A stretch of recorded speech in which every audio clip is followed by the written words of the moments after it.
My name is Lauren Smith, and welcome to another episode of Committed. Committed is proudly presented by Elite Prospects, the ultimate online resource for hockey stats, transfers, and player profiles since 1999. Today, I am joined with number 42, Ryan Davies, defenseman for the Valley Junior Warriors. He comes to us from Arlington, Massachusetts, and he just recently committed to Stonehill College out of Easton, Massachusetts.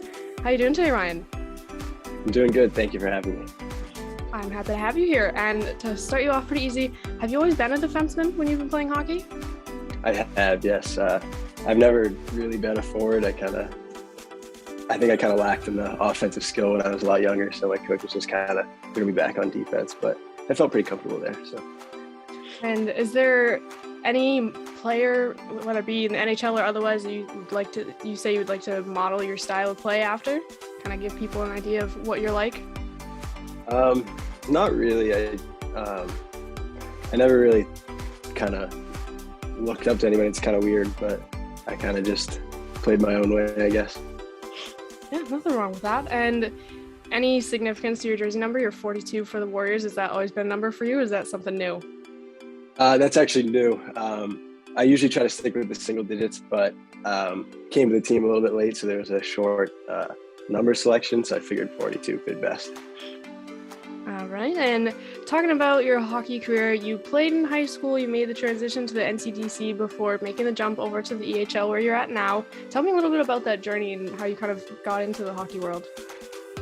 Yeah, I played obviously for my public high school for Coach Missouri. I stayed all 4 years, and then after that I was able to stick with the team in the NCDC, and I had a fairly good year that year, and then just this year things didn't work out, but I'd been in touch with Coach McGrath a lot, so he was nice enough to let me get a skate with Valley, and I stuck, and I really liked it, so I'm glad where I am. And speaking on Ryan McGrath, he has a bit of a commanding voice. I've heard he's had a bit of a commanding coach style. What has that been like playing for him? I actually love it. He gets me really fired up before games. He raises his voice, but it's not in a picking on somebody way. It kind of just gets the guys going, so it's great. Yeah, he definitely, from seeing him at the showcases and going to a couple of you guys' home games, he's definitely, you can't miss that man. You'll hear him before you see him. He has quite the distinct voice. Yep.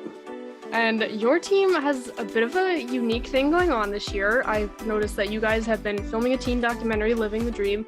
Tell me a little bit about that process and how it's kind of impacted the team's morale a little bit. Yeah, that's been great, and it's been really cool to watch those episodes that have come out. Episode 2 just recently came out. I think it was either yesterday or today. But it's been awesome to see Zach putting those together, and it's cool to get give somebody else a look at what inside our team is like. And you talk about being camera shy, but I saw you made a bit of a cameo in that second episode, so I know you talk a little bit there. Yeah. And the EHL as a whole, you guys, I feel like, are a little fortunate compared to some of these other leagues. There are some opportunities at the showcases for you guys to get scouted by a multitude of college coaches.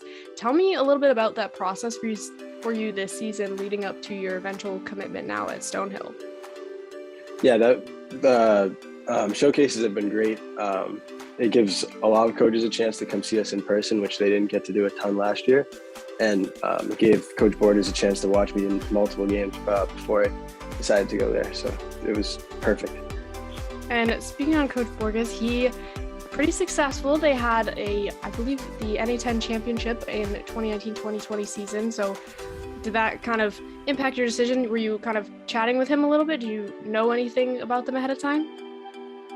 It didn't have a ton, but it's always nice to see a team being pretty successful, and it kind of grabs your attention a little bit. Like I remember before I had even been talking to him, I'd seen that, and it's always kind of pretty cool to see a team do well.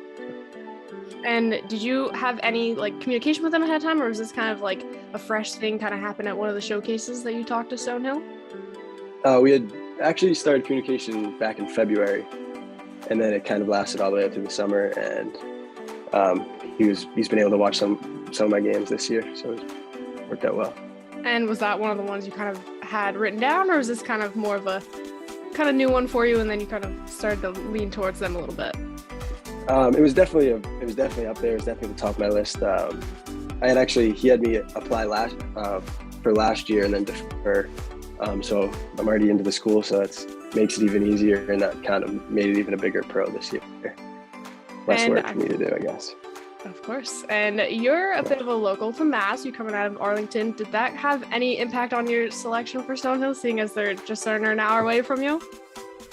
Yeah, I definitely wanted to stay local. I knew I wanted to stay, not necessarily inside of Mass, but being so close to home, it's pretty nice. Like I could go home on any given Sunday if I wanted to and be back that night. So that's definitely a major plus. It's always fun to have some family in the crowd watching those games, I'm sure. It is, yeah. It allows my parents to go watch me play, which I think they're pretty excited. Oh, absolutely. And has it been kind of a fun opportunity for you as well? You're sticking in Massachusetts with your Valley Junior Warriors boys? Yes, yep.